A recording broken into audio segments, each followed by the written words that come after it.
We welcome you to the Clark Athletic Center on the campus of UMass Boston. The Little East Volleyball tournament begins here tonight. It's the number 5 seed, the Keene State Owls, against the number 4 seed, the UMass Boston Beacons. I'm Mike Drew. Seth Orensky's with me this time. Pleased to be bringing you this game. This should be a lot of fun. Look, these two teams met on this floor, Seth, just 10 days ago. It was a clean sweep for the Beacons, 3-0, but now that you get to the tournament, everything resets. Well, this is an LEC championship matchup that we've seen 6 times in the last 12 years. Typically, you expect to see these teams play just a little bit later on in the tournament. UMass Boston's young, Keene State's had its hiccups, but I think either team that advances today feels very good about their chances to at least make it to Saturday, if not to win the whole thing, just because of how big of a win this would be for either program. For UMass Boston, it's their 9th tournament appearance in the last 12 years. They've won 8 of the last 10 of these tournament titles, trying to win a historic 9th. Keene State got to the mountaintop just once back in 2008. They got to go through an arch rival to do it here this year. Yeah, the Beacons have won 6 of the 8 playoff meetings over the last 12 years, and they've been unbeaten here at home. Keene State has won 2 playoff matchups, 2008 and then 2018, but here at home, the Beacons have held court in some really good matchups. This year, this UMass Boston team struggled on the road, 1 road victory, but they're 8-1 at home, 7 consecutive victories, including a win just 10 days ago. Wait to get this thing started. We'll be back to continue our preview of the match in just a moment. Celebrate the soggy shoes and the slow starts. Celebrate the lessons learned along the way.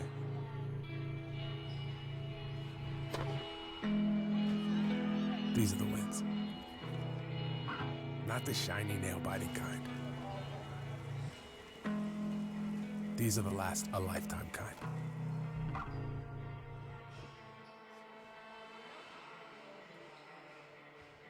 Time meeting number 34 in this series here tonight in the postseason. In the previous 33, UMass Boston a 19-14 advantage. We're going to show you the all-time series graphic here. Your thoughts on this? I think Keene State was a very strong program. UMass Boston became the ultimate program. They'd won 16 in a row before last year's semifinal win. A huge win for the Owls, getting them back to the LEC championship game. For UMass Boston, this is a chance to say, throw out our record. We're really good at home. We're really good against Keene State. They ended our season last year. We're not going to let it happen 2 years in a row. And that's a big thing for this group of seniors who came in as champs and don't want to end it losing in the first round for what would be the first time in forever for this UMass Boston team. As you mentioned, 2 teams that are very familiar with each other in this postseason setting. UMass Boston 6-2 all time in those tournament meetings. Let's talk about our player to watch matchup here tonight. The stars on both of these teams. Emilia Czapiewska on Boston side, just 2 kills away from that 600 number, and then Allie McLaughlin for Keene State. Well, Allie McLaughlin's going to have to play extremely well just because of the injury to Megan Palmer. It happened against UMass Boston. Czapiewska went up with a big swing, hit Palmer in the face. She hasn't played in the team's last 3 matches, so they're going to have some other players step up, but it helps that McLaughlin plays well. For the Beacons, you know they're going to get good production out of Tiscareño and Doyle, the 2 middles. If Czapiewska plays well, that's probably enough offensively to carry this Beacons team. We mentioned the previous meeting between these 2 teams 10 days ago. It was a clean sweep for the Beacons. Here were the highlights.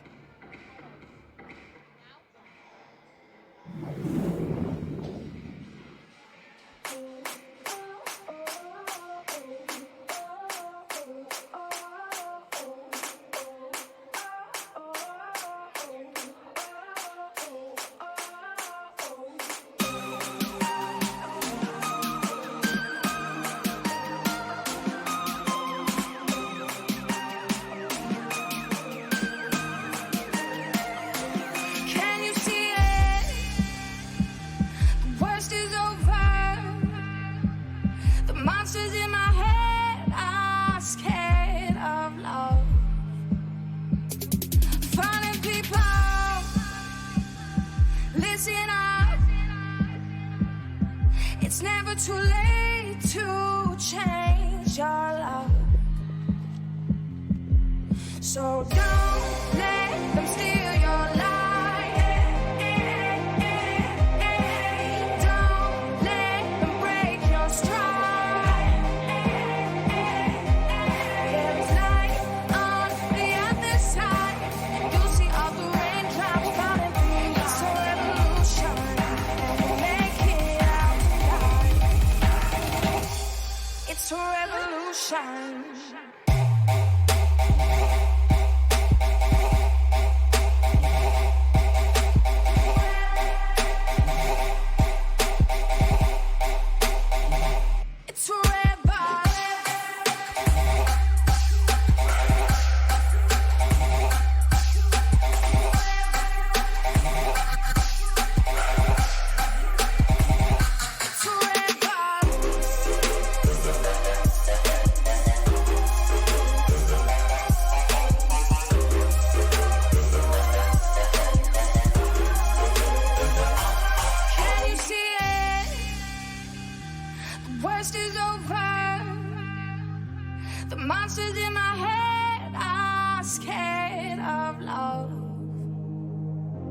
falling people, listen up. It's never too late to change your life. So don't let them steal your life. Don't let them break your stride. There is light on the other side. You'll see all the raindrops falling through. It's a revolution, and we'll make it out alive. It's a revolution.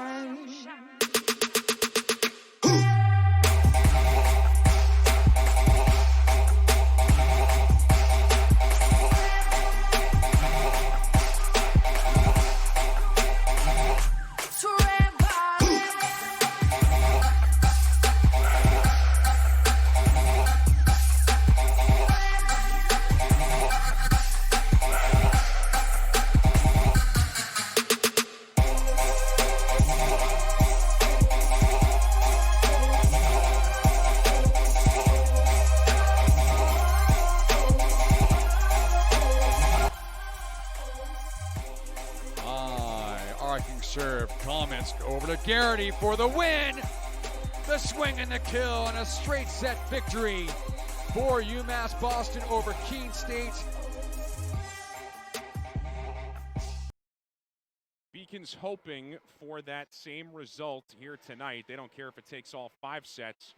They just want to advance. The winner here will take on the top seed Western Connecticut on the road in the semifinal on Thursday night, with the championship match to follow on Saturday. It is that time, and we can't wait to get this match started. And before we do, we will give you a look at our on-the-year statistics. How did both these teams get here?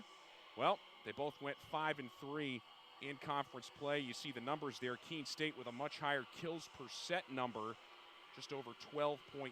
UMass Boston sitting at 9.57. Higher hitting percentage as well, more assists per set, digs per set, blocks per set. With Sarah Doyle, you'd figure the Beacons would have an advantage there, and they do, but it's slight. And in aces per set, UMass Boston with a big edge, and they had 8 more service aces than Keene State in that regular season match that you just saw. That was a big difference. So the team leaders on both sides, there is Sarah Doyle, who we were just talking about, 77 blocks this season. Number 1 in the Little East Conference to go along with that 183 kills number. Marcel Tiscareño, look at that hitting percentage, just a tick under 300 at 298. Tyler Parker, 379 digs. She's one to watch. Told you about the aces. Senior Sydney Birch, outstanding, 49 of those. You heard Seth in the open talking about Allie McLaughlin, 330 kills, 42 aces for her as well. And you see a bunch of other contributors for Keene State there in the middle. Elizabeth Johnson, Bailey Wilson, Olivia Matthew on defense. All players to watch here tonight. Well, Kate Carlson, this is her first rodeo as a coach in the Little East tournament. And she had a preview of what it's going to take for her team to advance to a 9th tournament title.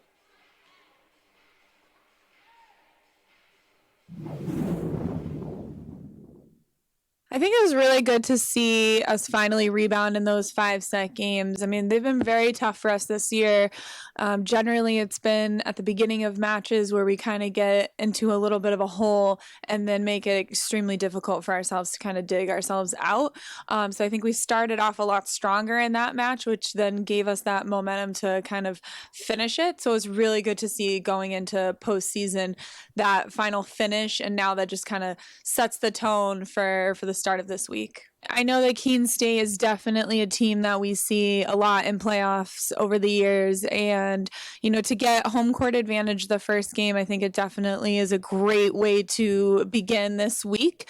And, you know, to have them, we know it's going to be a battle regardless of what the outcome was when we saw them, you know, during the regular season. It tends to always be different, a different story in the playoffs. So I think we're ready to go and happy to be at home. I think I was overall very happy to see our ability to, even though they were out hitting us, that we were able to kind of be a little bit more scrappy on the defensive end, get touches on the block. We tried our best to serve them extremely tough and keep them out of system a lot. And I think that really made a difference for us. So this week we are going to kind of tighten up a little bit, tighten up along the net, make sure our block is focused and the timing is there. And again, I think serving aggressive and keeping them out of system is going to do great things, for us. I mean, Keene has always been a huge rivalry for us, going back to even when I played. So there is always that extra factor that lingers anytime Keene State rolls around. There's always a little bit more hype, and I think we're just going to try to go in as focused as we possibly can and try to take care of business, one game at a time, and try not to look so far ahead, and just kind of work on our court chemistry, as playoffs always, are important. I think our upperclassmen we're always going to, hope that they can have a strong match for us, just to, like you said, carry that load a little bit more for the freshmen so they don't feel that pressure. But I also think that it's really great to see our freshmen step in and play these matches, because it's going to give them the best experience and prepare them, for future. And that's really all we are continuously working on, is getting that experience and kind of moving forward. So yeah, I really, expect some big things from everybody. Against Keene, we have to have an extremely successful day at the net, both in blocking and hitting. I think our blocking has suffered a little bit, with our fast offense. We've been, jumping too early against a lot of teams, and people have been hitting over us. So I think, for us to make that adjustment, to make sure we get that timing down, and that we're taking care of business and putting balls away, when we get those opportunities, when our middle blockers pull the other middle on the other side and we have one-on-one opportunities, for our hitters to be able to put balls away and keep rolling. That's going to be, a huge thing for us to hone in and focus on, and being able to kind of get out of having rough serve receives. I think we've been kind of getting served pretty aggressively over these last couple weeks, and we tighten things up passing wise. I think that will definitely help us be successful at the net.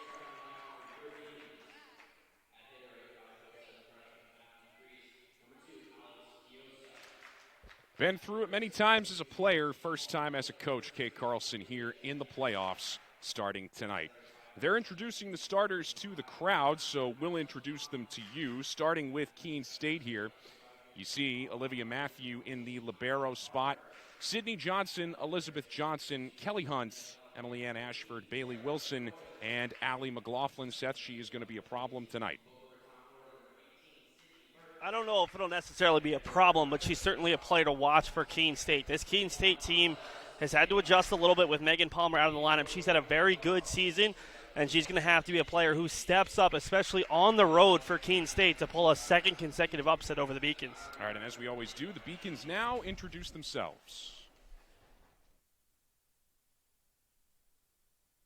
I'm Alexandra Kiosa, a freshman outside hitter from Quincy, Massachusetts. Hi, I'm Emilia Czapiewska, a junior outside hitter from St. Paul, Minnesota. Hi, I'm Carson Commons, a junior setter from Columbus, Ohio. Hi, I'm Tyler Parker, a junior libero from Mahwah, New Jersey. Hi, I'm Sarah Doyle, a senior middle hitter from Glendale, California. Hi, I'm Sydney Birch, senior libero from Boca Raton, Florida. Hi, I'm Marcel Tiscareño. I'm a sophomore middle hitter from El Paso, Texas. Moving from Turkey, it was a rough journey for me because when you don't really speak the language that well and when you don't really fit in the crowd, it's very easy to disappear. But I decided not to give up, and UMass helped me.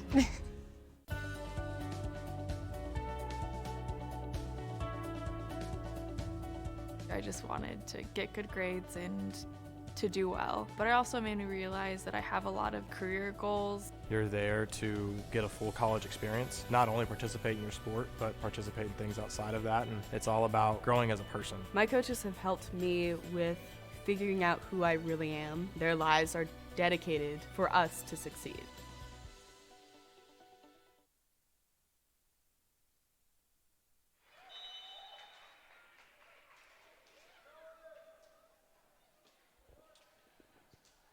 All right, and with that, The national anthem now over here inside the Clark.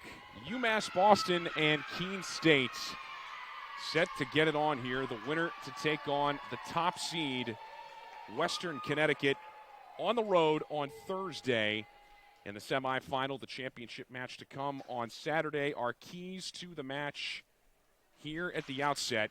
And Seth, what do you got here? Let's start with point number one. Well, Mike, all these came straight from Kay Carlson's preview. Have a successful day at the net. That's not just blocking. It's also the middles need to hit well, and the outsides need to tool the block a little bit. Upperclassmen have to step up. The Beacons will play 3 freshmen for a majority of this match. Take a little pressure off them if the seniors and juniors play well. Finally, need a consistent serve receive. They've been struggling in that area a little bit. The one area UMass Boston statistically has a big advantage is their service. The last 3 matches against Keene State, double-digit service aces in all 3. Keene State has had just 15 aces in that span. The Beacons have had 32. So that's an area where the Beacons should win no matter how this match ends up. Even the last time these two teams played, Keene State out-hit UMass Boston by a very small percentage, 189 to 184, but it was a 3-0 sweep because of the service. Bailey Wilson with the opening serve, and off we go in the playoffs as the Beacons tried to get a set up there and rejected right back into their face, and back and forth we go. Along the front line, this one blocked back and then dug out by Sydney Birch back there. Here's one that goes off of Olivia Matthews' fist, the libero, out of play. First point to the Beacons. One of the longer points that we've seen this season between these two sides. Didn't have a lot of long points that first matchup. Good defense on both sides. I love the fact that Czapiewska recognized the block, waited a bit, and then was able to go over the block to the back line. It wasn't handled by a Keene State player. Michaela Garrity, she's had a great year here in her freshman campaign. She serves it as the Beacons try and take a 2-point lead here early. Tyler Parker is going to set this one up, and Doyle had it blocked right back in her face. Very rarely do you see that. And we continue on here. Doyle at the net. Couldn't get her hand on that one, but Birch does to save the possession.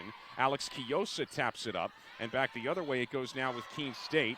And still alive here is Parker. Tries to set up Kiosa, who went for a little soft lob, and it goes off of Sydney Johnson. Great cut shot. Kiosa had no angle there and able to tool it off the hands of a Keene State player. That was a tremendous block by Elizabeth Johnson and Nye Doyle, but the Beacons are playing really good defense thus far, keeping points alive, and they've gotten the smart hits from their outside hitters.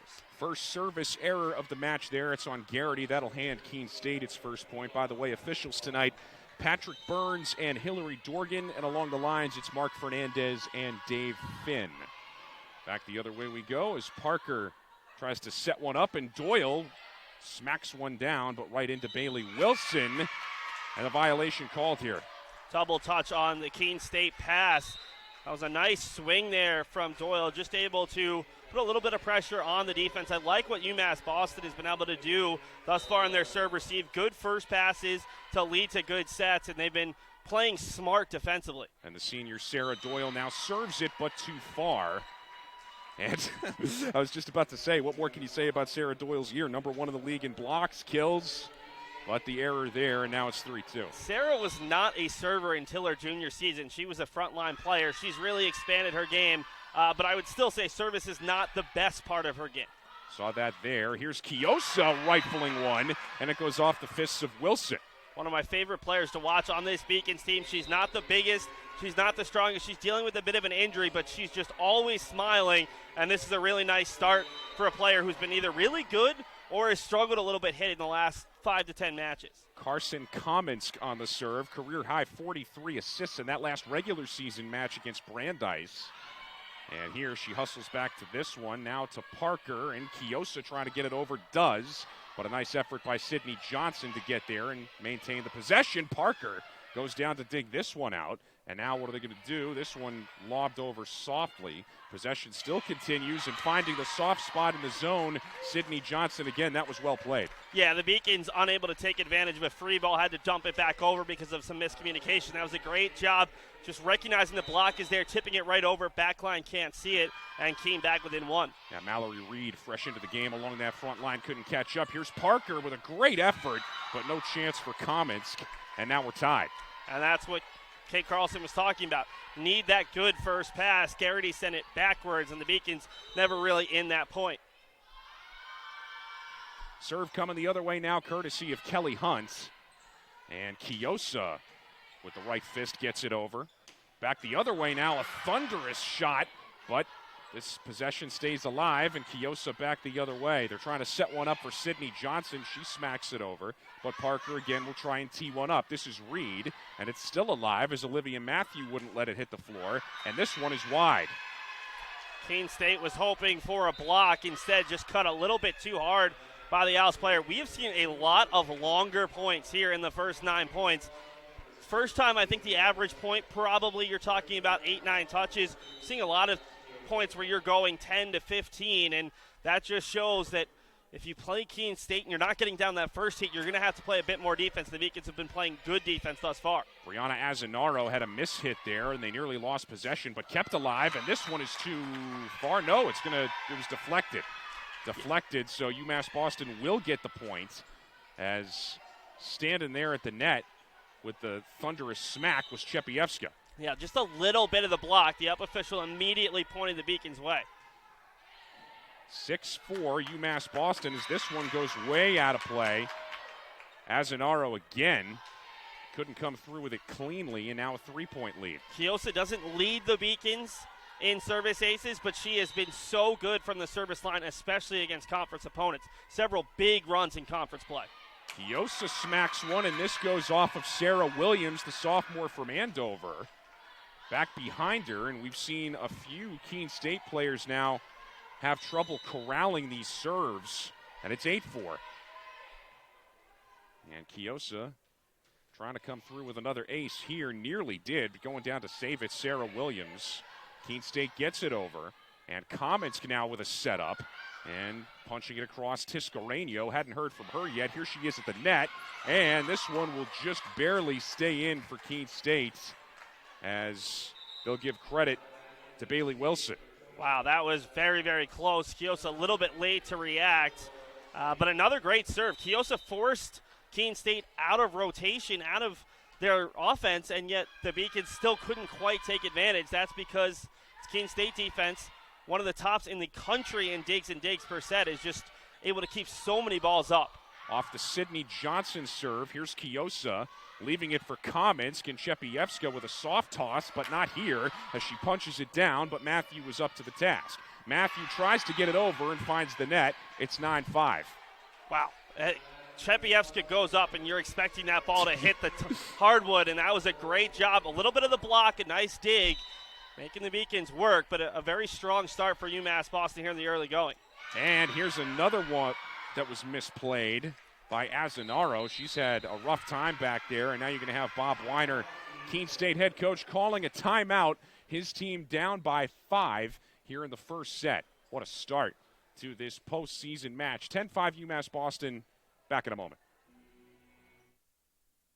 I did receive a non-athletic scholarship upon entering school. I got the presidential scholarship, which was huge for me. I think there's more opportunities for academic scholarships in Division III. I did receive academic scholarships. Just being involved on campus, being a leader, all those things combined kind of get me recognized. It's a great experience for me.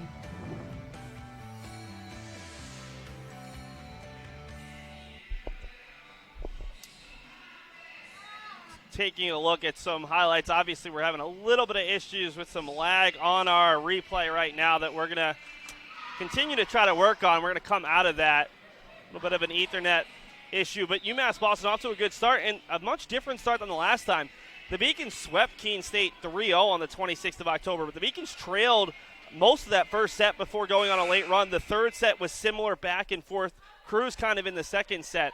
This is the kind of start that Kate Carlson would like, especially because up until Saturday, the Beacons didn't have a win this season where they hadn't won the first set. So while they have some confidence coming off that comeback 3-2 win over Brandeis, in that one, they won the first set. They just won in 5. All of their previous wins had come in 3 sets previous to their regular season finale. You saw on that point the problem that the Beacons can pose when they have Doyle and Czapiewska next to each other there at the net, both over 6 feet, and it resulted in the point there. Reed smacks this one backwards. Kiosa is there, and then over the top of her head goes Czapiewska. It's still alive, but then the kill will come for Elizabeth Johnson. And not just over 6 feet, D1-esque players. You have Czapiewska, who started at South Dakota State a D1 before transferring. Doyle was looked at by several D1s, almost went to Alaska to play Division I volleyball before they had a coaching change, and ultimately ended up as a Beacon, and the Beacons are very happy about that fact. Matthew couldn't handle that one from Czapiewska, so it's back up to a 4-point margin. Mallory Reed's coming out here, and Kate Carlson will go back to the senior Sydney Birch. She'll serve it here. The Beacons' leading server in terms of aces and aces per set, but the Beacons serve tough mantra sometimes cost them, as you've already seen quite a few service errors to go along with those service aces for the Beacons. It's 11-8, and Keene State now back on the serve with Hunt. She'll get it over. And now Czapiewska again tries to find the open corner and does. Such a smart play, recognizing that she had no chance of getting that over the block if she was going to go with the normal swing. Just a nice tip right down the line, and Keene State had all 6 bodies going forward. No chance to get there. Czapiewska out. Garrity back in. She'll serve here. And this one is played backwards by Matthew, kept alive by Sydney Johnson, and then Elizabeth Johnson ends up hitting it over on the 3rd try. There's Doyle with a smackdown, but played back up into the air by Wilson. Parker keeps it alive. Kiosa on the far side almost found a soft spot there in the middle, but not quite. The other way it goes, UMass Boston maintaining the possession. This is another long one here for both sides. You got to wonder if the legs start getting tired here as Michaela Garrity hit one into the net. Oh, they're just making you work so hard. I mean, you get Keene State out of their system, unable to do anything off of the original serve. The Beacons get a couple of good looks, but Keene State, there's a reason why they're one of the top teams in the country in digs and digs per set. Doyle tried for the quick maneuver there, but too far, and now you got a double touch.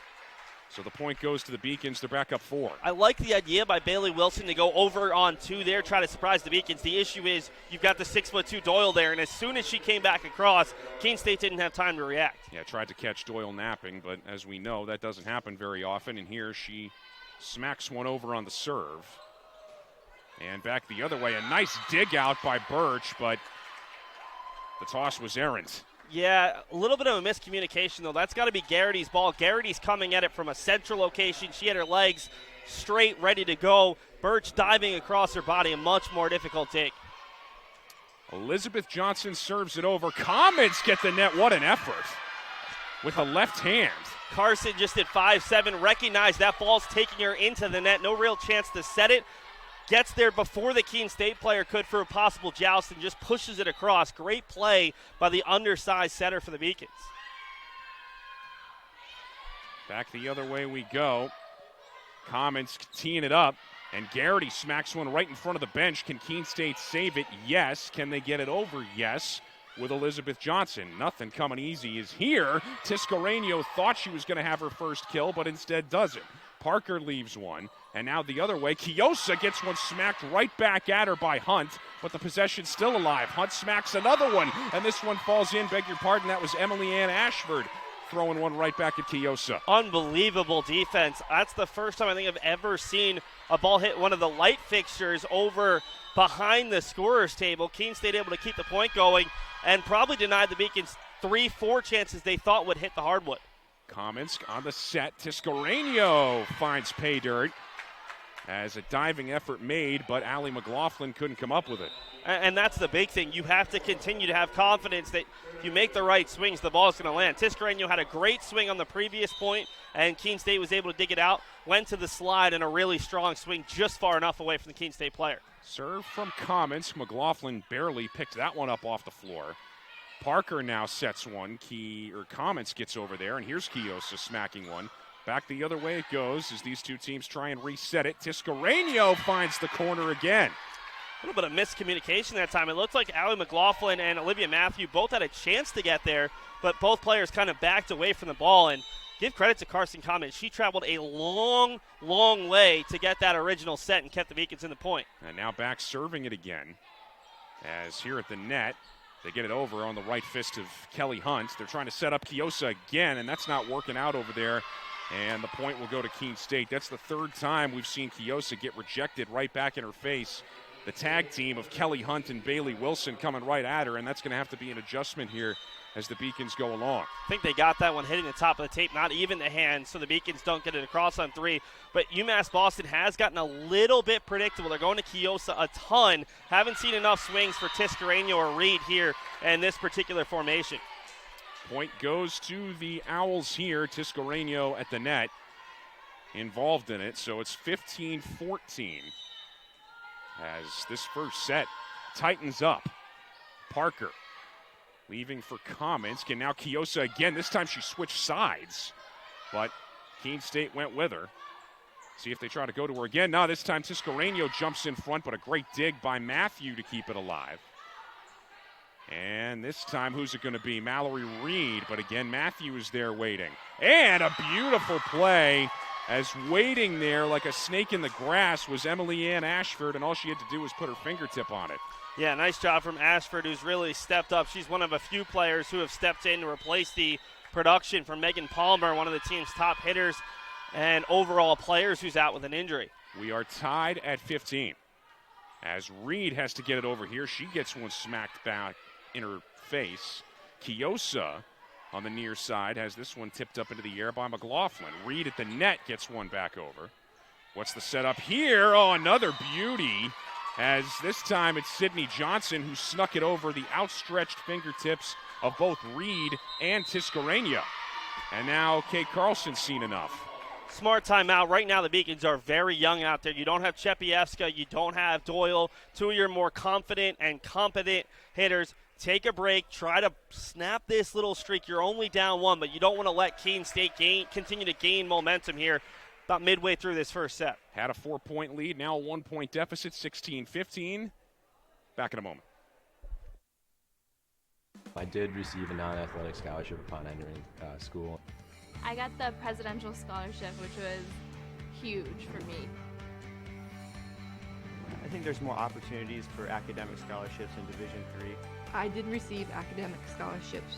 Just being involved on campus, being a leader, all those things combined kind of get me recognized. It's a great experience for me.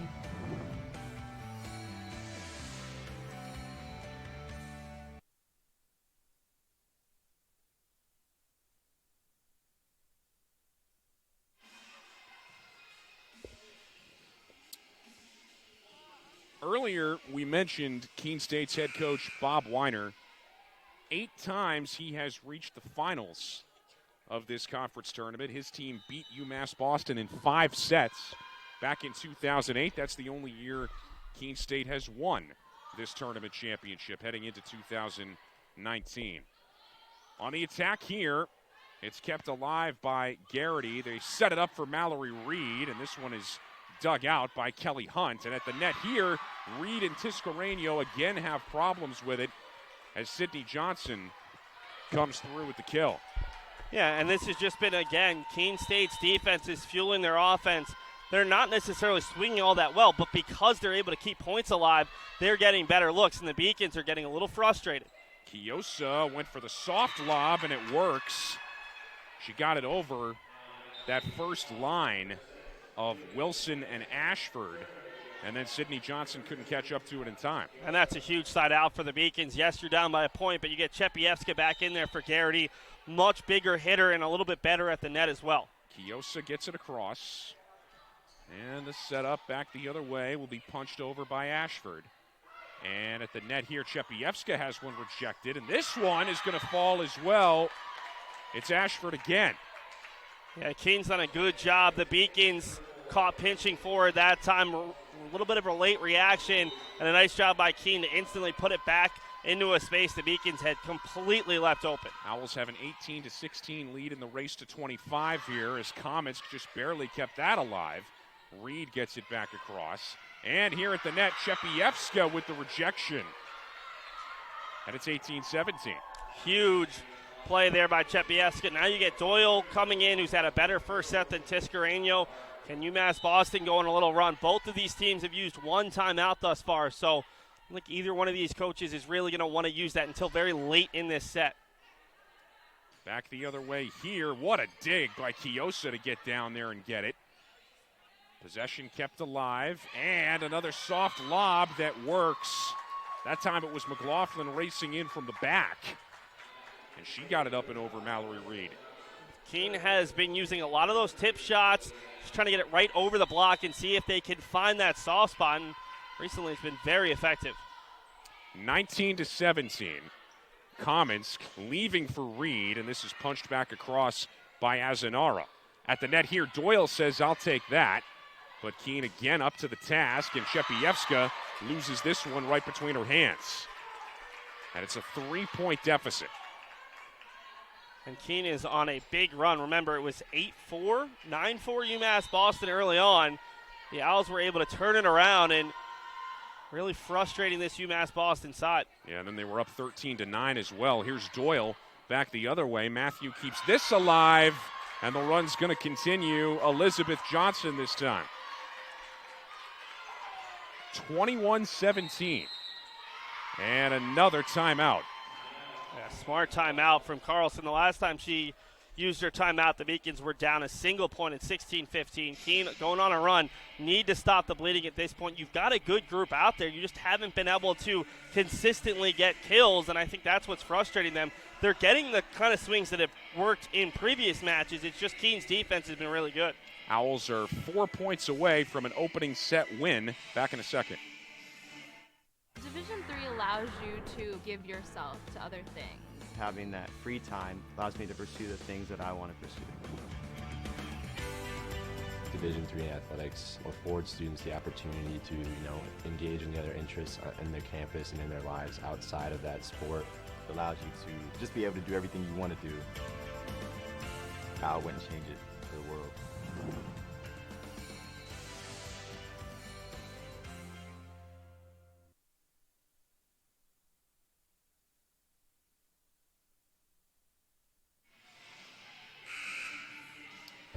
All right, out of the timeout, 21-17 is the Keene lead. Trying to take a 1-0 lead here in the best of 5 in the postseason. Doyle coming out of the timeout with force, and they needed that.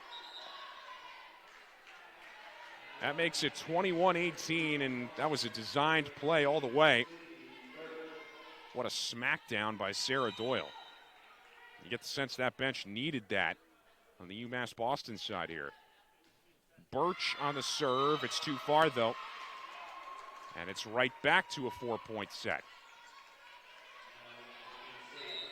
You got to like that, though, Seth, coming out of the timeout with Doyle there, the aggression. Yeah, I mean, the Beacons are never going to be upset with their players for making the right play, for making the aggressive play. Big thing right now is you've just got to be smart and be better in the serve receive. Will it be Doyle again here? No, it's Czapiewska right back at you. Kelly Hunt. Yeah, Hunt went up there on the double block, and Keene's block has been really good the second half of this set.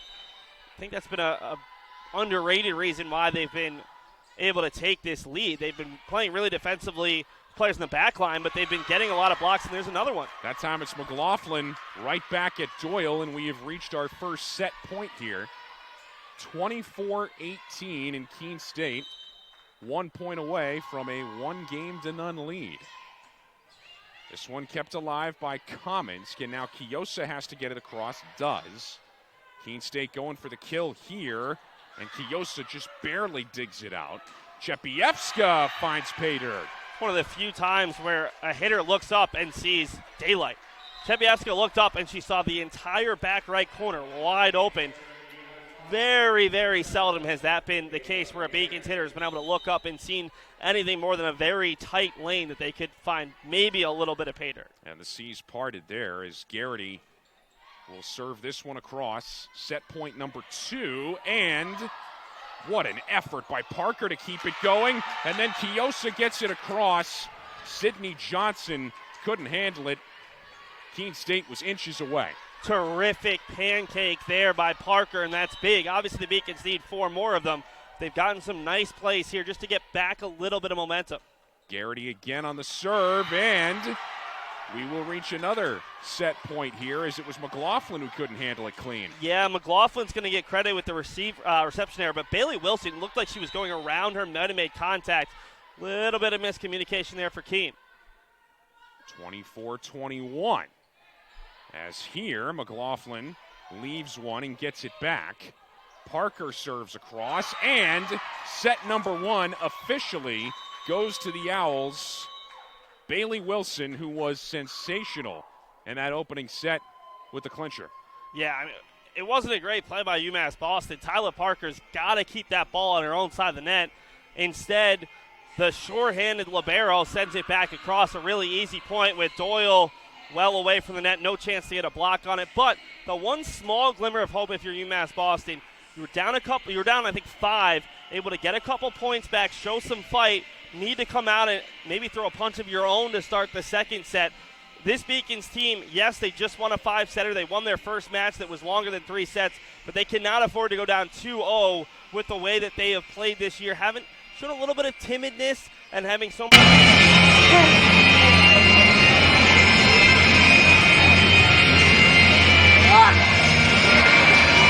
Where do you want this?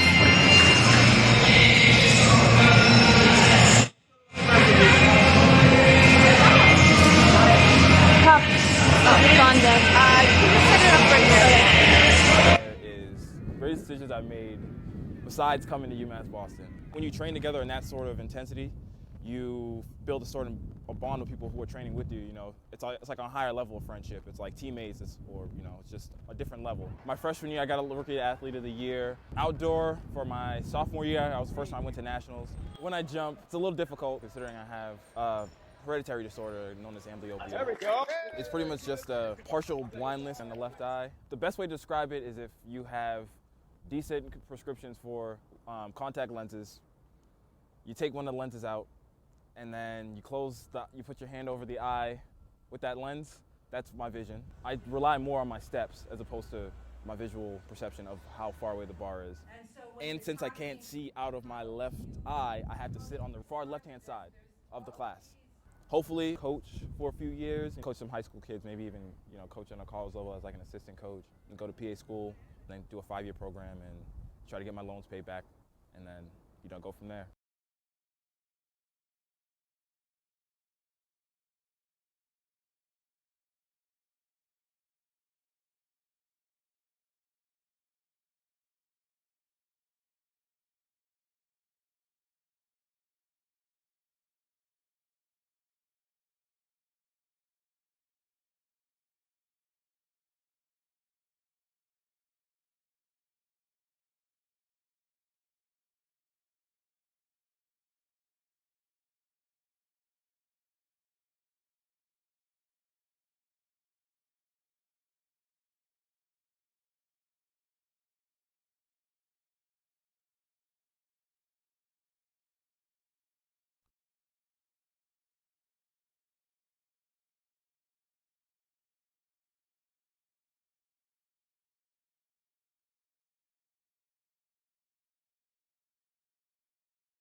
it out, and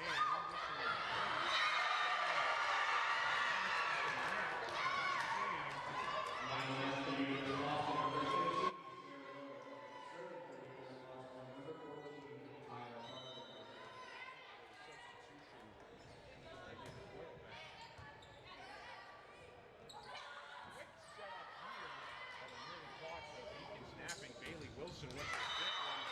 This one is shot right.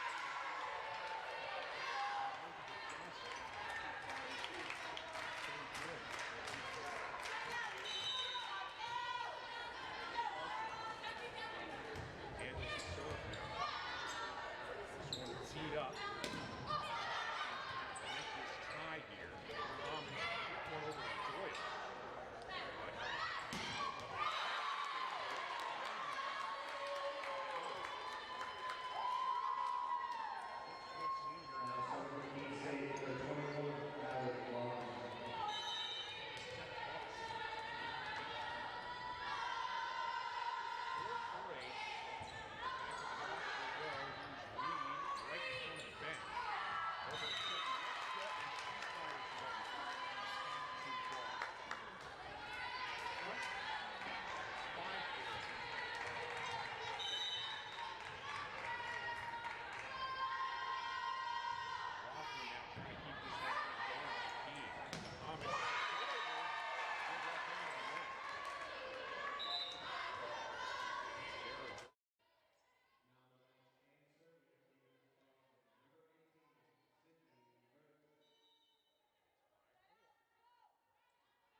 Serving for Keene State, number 15, Kelly.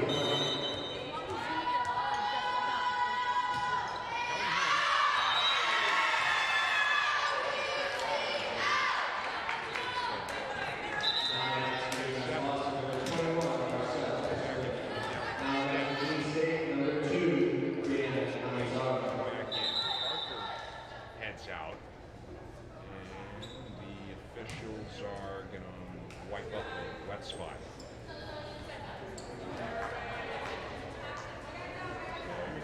This will give us a momentary interlude here.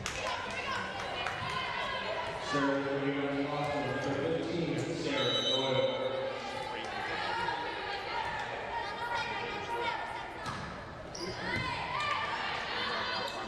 Right on the spot.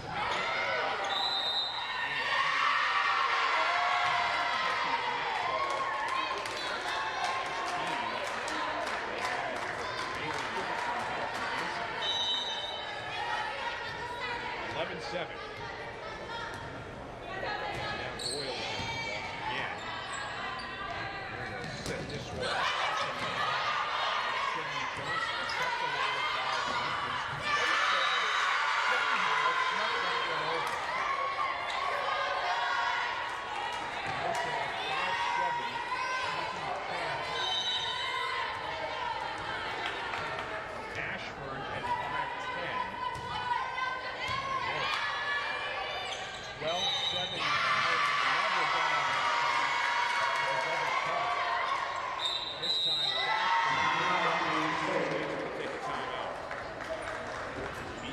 with the momentum right now, 13-7 here in set number 2, trying to avoid quality time. Second to none.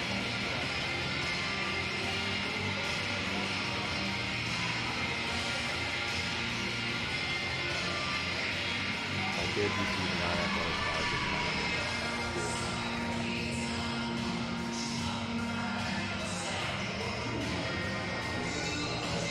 Cheer for the stumble. That he should have had that. And the tears that linger. For in those moments, greatness lies.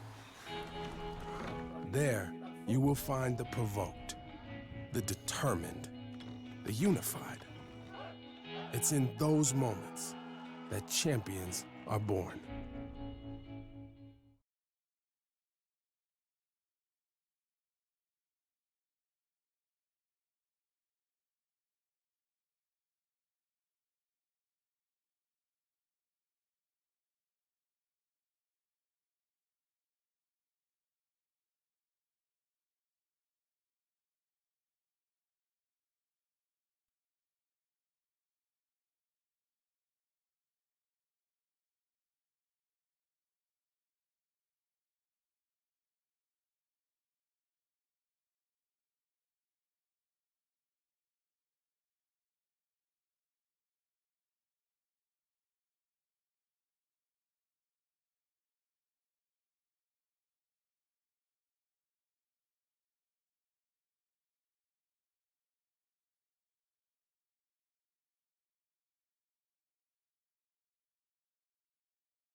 They gave the point to Keene here on the scoreboard, and it's 19-10. Well, Mike, sorry for leaving you out to dry for pretty much the entire set. We had some audio issues, some replay issues. We should be back clean and good. Unfortunately, it doesn't seem like this set has been that much of a set. Every time I look up, the Beacons add another point. Yeah, they gave a violation to the Beacons on that last one to make it 19-10, but no violation here. It's Czapiewska coming through again. And the lead is back to 10. And it's exactly what the Beacons needed. And we talked about it. This is a Beacons team that hasn't won a lot this year, going past 3 sets. They need this second set as much for their confidence as anything else. Parker gets it across. Set up at the net. Little soft play there by Johnson, but Reed ready for it. Czapiewska with the smack. And back the other way, these teams continue to battle. Sarah Doyle got it over and shook her head to say, you're not sneaking it past me. The scorer's table, and we're still going here. Another long rally between these two. You talked about this, Seth, earlier, but the Beacons win this one with Czapiewska again. Well, just watching the last 4 points, it seems like the Beacons are the team that are getting their hands on balls at the net. That was a big reason why Keene State was successful to close out the first set. Now the Beacons are doing a better job of that here in set 2. The lead is 11. Timeout Keene. We'll be back.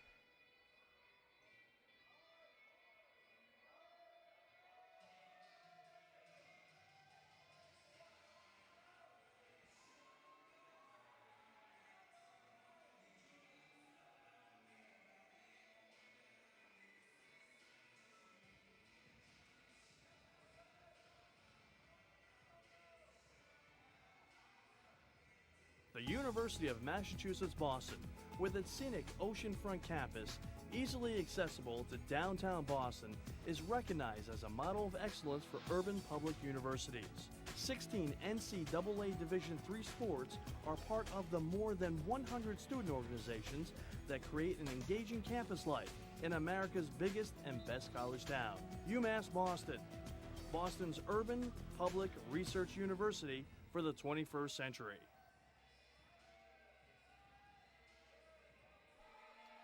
All right, we bring it back as the Beacons try to put this second set away, a set that they desperately need here, down 1-0 in this best of 5. They are 4 points away from doing that. Parker serves it. And what's Keene going to try and set up at the net here? They tried to get McLaughlin, and a violation at the net is going to hand the Owls the point. And I think this is big right now for Keene State. Just like the Beacons at the end of the first set.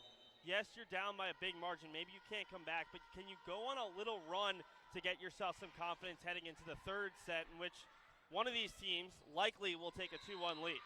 At the net here, they go violation on the other side. Mallory Reed involved with Bailey Wilson on that play, but this time it goes the Beacons' way.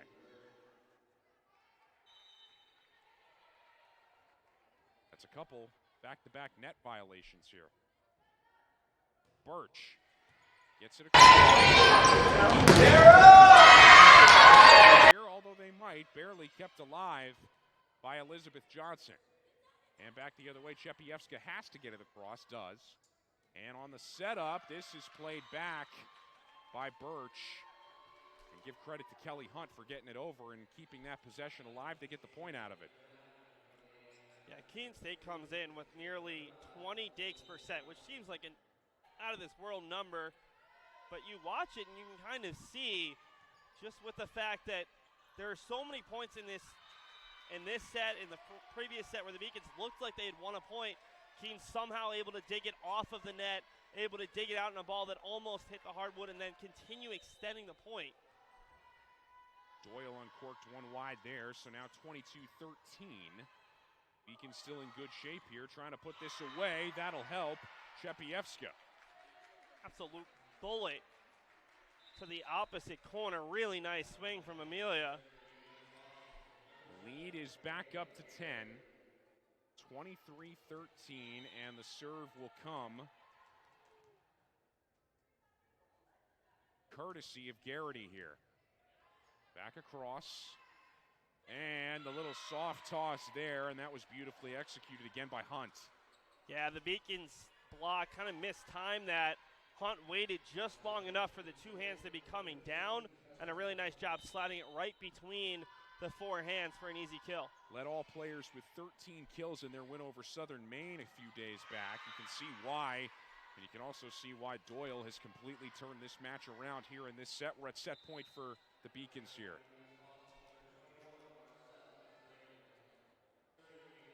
24-14,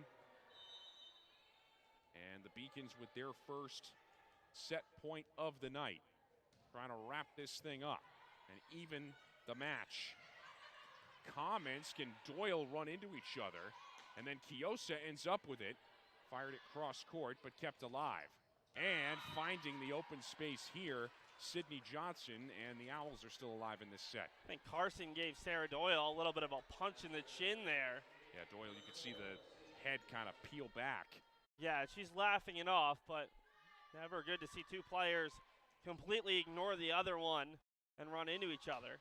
Kiosa ends it. So the Beacons win a set they absolutely had to have. 25-15, and this match is now even at a game apiece. Yeah, much better resilience from UMass Boston, and this time we actually should be able to provide you some highlights in between sets. Nice. Here we go.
UMass Boston was my first choice because when I came to the campus, I saw that there was a lot of diversity. There's a lot of people.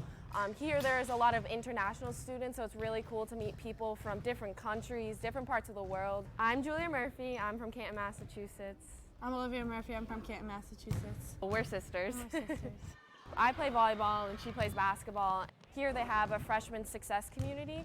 So each major has their own community that you can join as a freshman, and you take classes with them, you do study groups with them. So it was really helpful getting to know people in your major right away. So in health exercise sciences, we have an internship at the end, so it's so much better to have like an advisor helping you out, like telling you which classes to choose. 25-21 Keene in the first set. 25-15 UMass Boston in the second set. And so before we begin this critical third set, in just a moment here, we're going to give you a look at the Little East Conference scoreboard. And we'll take you around the LEC. There you go. Plymouth State has already moved on. 3-0 to sweep over Southern Maine.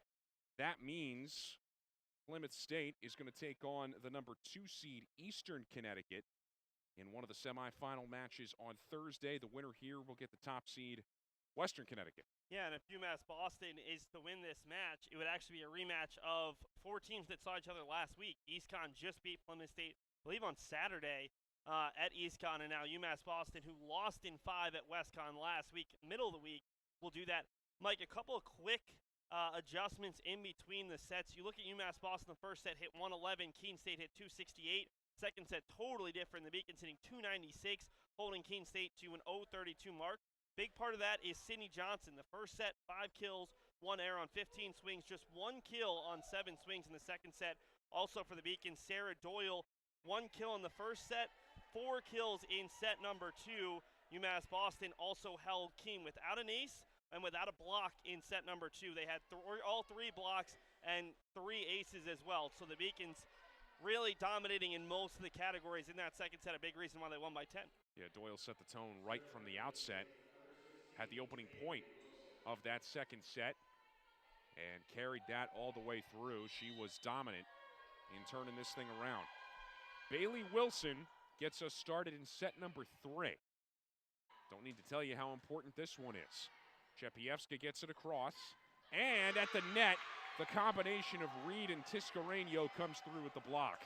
That is huge. One of the big things you get when you get Czapiewska back is another big blocker. Mallory Reed, one of the all-time leading blockers in Georgia State High School.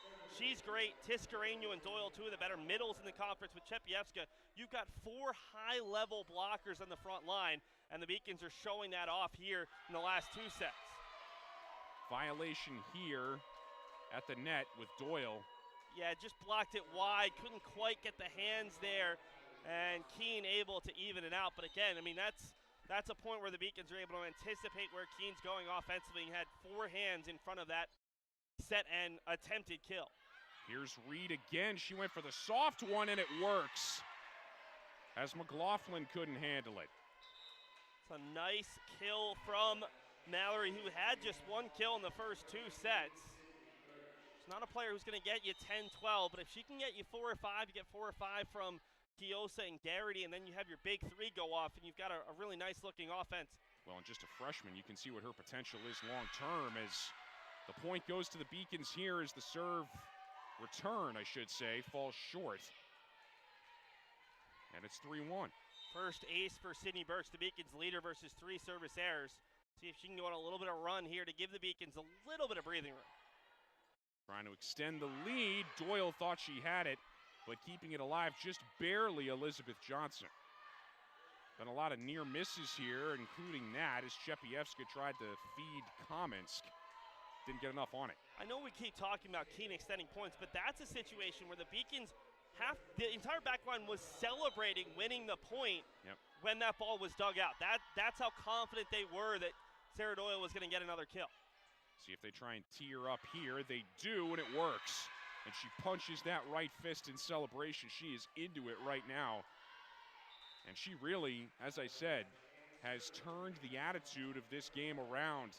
on the UMass Boston side. She's gotten that whole bench into it. She started doing it in the last set, and it's carried through. Anything less than an NCAA tournament appearance for this senior class would not be enough. That's what they came in with.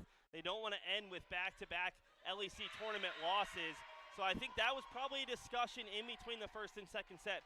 We've got to do this for our seniors, and also the senior class saying, this is not UMass Boston volleyball. We go to the championship game. We win the championship game and go to the NCAA tournament. And I think it starts with the Beacons leaders, and Doyle's certainly a vocal leader on this team. Yeah, going for tournament title number 9 here this season, which is just crazy. Here, Kiosa almost killed it, but Matthew was there. And Parker, nice effort to get that over with the right hand in desperation. And my goodness, what a shot as Birch hits the deck. Wow. What a punch across from McLaughlin. Not much that you could do on that strong swing from Sydney Johnson. As Carson Commons, the Beacons captain on the floor, comes over.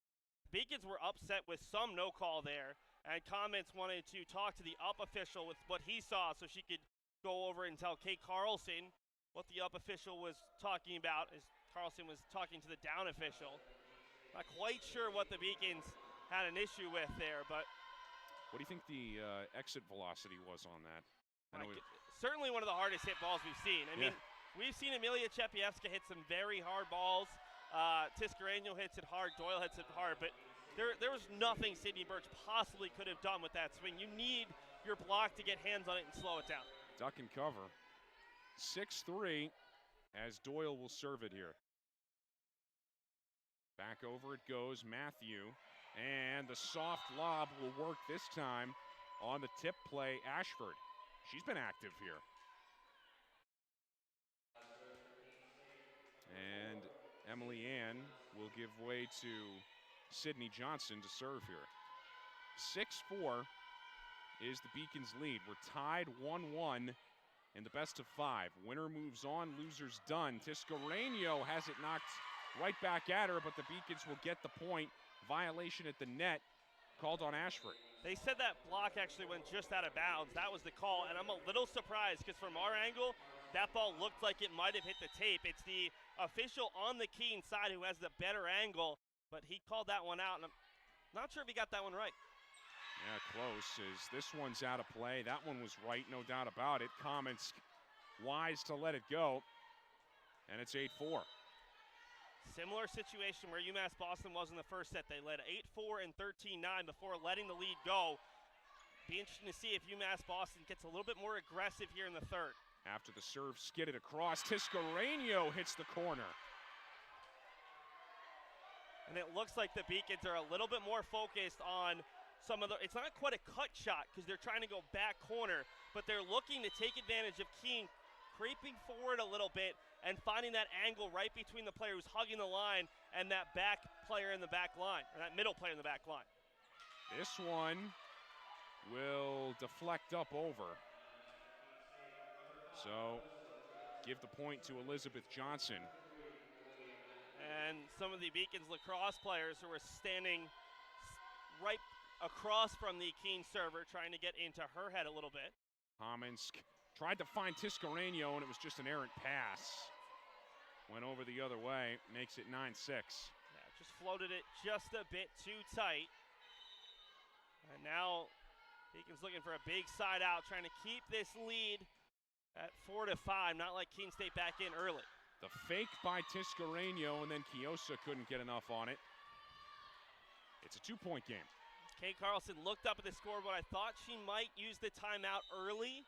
Said she's going to trust her side after a couple of poor swings and passes. Kamensk on the setup. They go to Kiosa again, who has to deflect over that top line of defense. And at the net here, Tiscareño and Reed managed to get it over. This one tipped. Parker digs it out. Kiosa digs it out, but that'll end there. Great effort, but the point to Keene, and it's now 9-8 here in set 3. Yeah, great hustle by UMass Boston, just not able to get it back across, and this is exactly what Keene State wanted. The other way here. Commons has it hit off her noggin as Elizabeth Johnson punched it down, and we're tied at 9 and still no timeout. All of these points that the Beacons have given up are pretty much self-induced. Poor passing, poor hitting, and then the one Keene kill. The Beacons need to settle. See if they can do it here this time. Tiscareño, that was well done. Floated it over and found the soft spot. She has such great hang time that she recognized. She wanted to go for a full swing. The block was there, waited, just popped it up, and it got down just quickly enough to keep Keene from digging out yet another would-be kill. One of those points you could look back on that stemmed the tide there and ended that run, if they can continue on with it here. As off the Czapiewska serve, comments to Tiscareño again, and it's going to be the Beacons' point. It was a double touch. Really nice job by Tiscareño, another nice swing, and might have been actually a net violation there on Keene State on the attempted block. You're right, they did go net violation at the end. Back-to-back points, and can UMass Boston extend it back out to 4 or 5? That's a good start.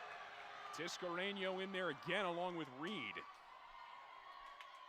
Those two have really stepped up. A couple of nice combination blocks here in set number 3. And again, it's not a surprise that if the Beacons are going to go on a little service run, it's Alex Czapiewska back at the service line. For a freshman, they really do involve her in everything they do. Czapiewska. Reed was in no man's land, so the point goes to the Owls here. Just too far to go to keep that one in play. Yeah, Mallory was a little stunned. She ran into the ladder. She thought she had a bit more space. And if she could have gotten to that ball, she might have actually been able to pop it over, and the Beacons could have been able to at least keep the point alive, but quite enough space. It's a 2-point set here. 12-10 here in the quarterfinal. And this one was just laid up for Hunt, but a great diving effort by Reed keeps it alive. Czapiewska back over to Comments. Can they go to Czapiewska? Keene State up for the challenge there. Tiscareño at the net denies it. Great joust by Tiscareño. That time it was Keene State unable to take advantage of a Beacons over ball. Accidental poor pass that came all the way across. Could have really cost the Beacons. Instead of being a 1-point set here in set 3, it's a 3-point Beacons advantage. And now Parker trying to extend it. And Doyle with the thunderous block that time, but Keene keeps it alive. And now Czapiewska looking to get one over, but instead has it smacked back at her, but it's a violation. Yeah, it just ends up going just wide on the block. Beacons pretty happy that it missed because it was close. Back out to a 4-point advantage. Now can UMass Boston keep control of the set? Parker stays on the serve, and the error will hand it back to Keene here.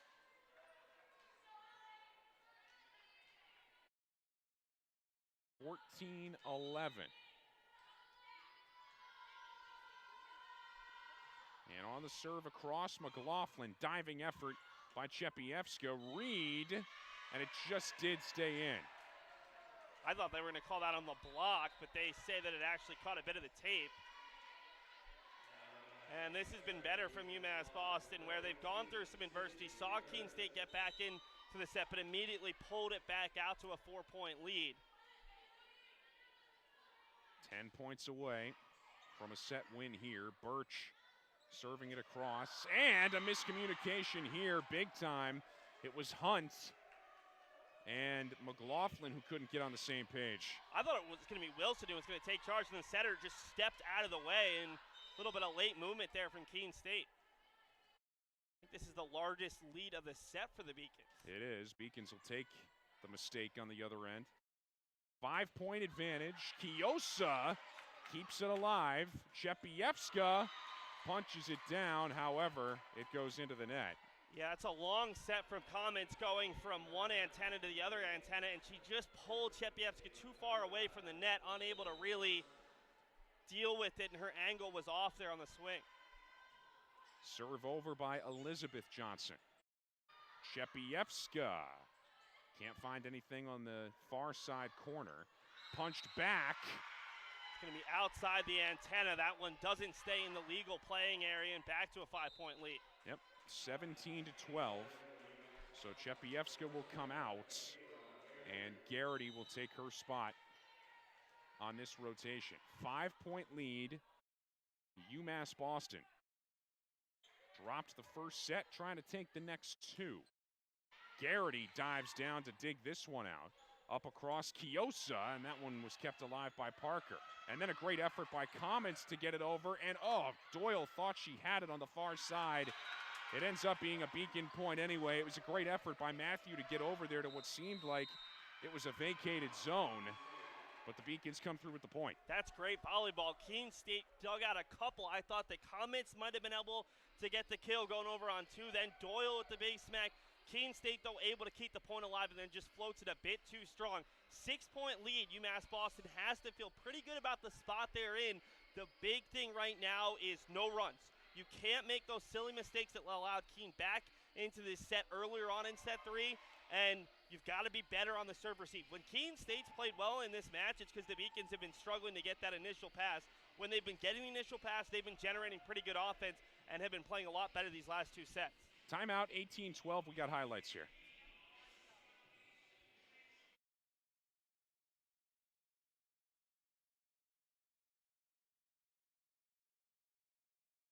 See a slew of Beacons kills. This is Comets looking for Tiscareño, and just enough there. That was the one that she had great hang time. And again, the Beacons have been doing a really nice job of getting their hands on some of these Keene State swings. Even if they don't knock it down, they're just keeping the point alive, allowing that back line. This is that last point. See, Doyle, typically that's a kill, and then just pushed a bit too strong. So right decision by the Keene State player, just a little bit too much behind it. And a 6-point lead right now. Right now for UMass Boston, you want to trade points or go on mini runs yourself. As long as Keene State doesn't go on a run of 3 or 4, this set should be yours, and you should have a 2-1 advantage after dropping the opening set. Out of the timeout, it's once again Michaela Garrity to serve it. And here we go with Keene on the attack. Doyle at the net. And back across. And losing her spot on the court that time was Birch, and it ends up falling right behind her. Yeah, Birch didn't recognize that she had more room than she thought, but at the same point, it's very obvious to the two of us that that's what happened. It's probably obvious to her teammates. That's a communication problem. The bench, the other 5 players have to let her know you need to play that ball. Can this one somehow be kept alive? The answer is yes, but it's wide. Great effort by Matthew to get over there and handle the miss hit, but that was going to be very difficult for them to keep in play. Yeah, a really, really good effort, and you'd expect nothing less from this Keene State side, but nice job by the Beacons to get the side out and return the lead to 6. You got Mallory Reed over on the bench trying to tie her left shoe. She's out. Meanwhile, on the return here, Comets to Kiosa, and getting in the way of it, McLaughlin to keep it alive, and this one will find pay dirt. Sydney Johnson at the net. But again, I mean, you have Comets going up there who she's not a player who is great at the block at 5'7". I mean, she's not the highest jumper. Still able to get hands on the ball. Obviously, it's a blocking error, but this is what this Beacons team wants, to continue to get hands on the ball and make it a lot more difficult for Keene State to get some clean kills. On the setup here, what a punch down. Man, we've seen quite a few of those here tonight. That one gets credited to Azanaro. Whew. Wow. I mean, Birch almost was able to keep that ball alive, but it kind of came at her a little bit too fast. And just a little, yeah. 19-15, Kiosa manages to get it through the wall of Ashford and Wilson. Yeah, it ended up hitting the antenna and giving the Beacons the point right back. A nice job of tooling the block that time by Kiosa. Alex has had probably a few more swings than the Beacons would like, but I think she's playing really well in her first collegiate playoff match. 20-15. And this one is smacked well out of play by McLaughlin. She's had a tough time getting on track here tonight. Yeah, great first set with those 5 kills, but since then she's been mostly quiet. Beacons have done a nice job of getting at least 1, if not 2 players in front of her, making it a lot more difficult to get into a rhythm. Back the other way, the serve is too far here, so the error will make it 21-16. And it'll be back with Olivia Matthew here. Beacons 4 points away from going up 2-1. Still work left to do here. Kamensk tried to leave it for Tiscareño on another pass that just didn't have enough. Yeah, I don't know if that was necessarily Carson's fault. I think Tiscareño just waited a little bit too long and it got a little low on her. Looked like it was actually a pretty good pass on the back slide, and Tiscareño just never made contact. Kiosa on the other side, dug out by Sydney Johnson. And now Beacons will reset it. Here's Reed, and it goes off the fist of Azzanaro and over to the Keene bench. Beacons will take that one. And Mike, again, how many times have the Beacons, especially on that near side of the court right below us, been going cross-court deep, and it's worked time after time here in the third set. Kiosa here. This one served up by Elizabeth Johnson. She had help behind her. Parker to Czapiewska, and it finds its way through. Again, it slipped through Elizabeth Johnson that time along with Wilson. Same idea, except from the opposite side. Perfect shot, and the Beacons clearly have found something in the scout or something that they picked up on the first two sets that is working, because a lot of times there's no Keene player in the vicinity. On the return, Kamensk to Reed, and it falls. And you're right, they got this Keene State defense on its heels right now. Great job by Reed. The entire block came forward, and she just pushed it far enough down the line. No chance. Sydney Johnson was caught that time. Crowd gets into it, set point. As this one goes up and out, and the Beacons are up 2-1. What a response from this UMass Boston team. Not only to win the last two sets, but win them handily. 25-15, 25-17. This could have been a 3-0 win for the Beacons if not for the fact they let that first set slip away. Now all the pressure goes to Keene State, and the biggest adjustment is going to have to be defensively. Can they find a way to limit UMass Boston first and foremost, and then can they find a way to get Sydney Johnson going again? Because she has been a little bit of a non-factor these last two sets. 25 points away from a date with Western Connecticut in the semifinal on Thursday. Timeout.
Cheer for the All right, stumbles. Back heading The he shoulda had that's.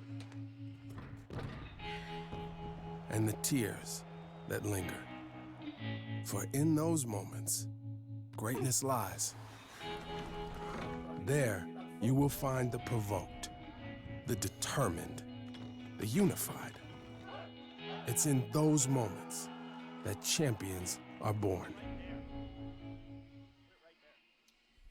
All right, here we go into set number 4. The Beacons up 2-1 here in the best-of-5 set. There is a number that pops off that stat sheet from the third set. UMass Boston hitting .464, 15 kills, 2 errors, 28 swings in that third set. Now, Keene State hit very well as well, 185 compared to .032 in the second, but the Beacons are getting great production up and down the lineup. Czapiewska has 11 kills, Kiosa has 9, 7 from Doyle, 7 from Tiscareño, 5 from Reed. That's how you want to spread out your offense. On the opposite side for Keene, 8 from McLaughlin, but hitting 273. So that's not bad. 5 kills in the first set, just 3 the last 2.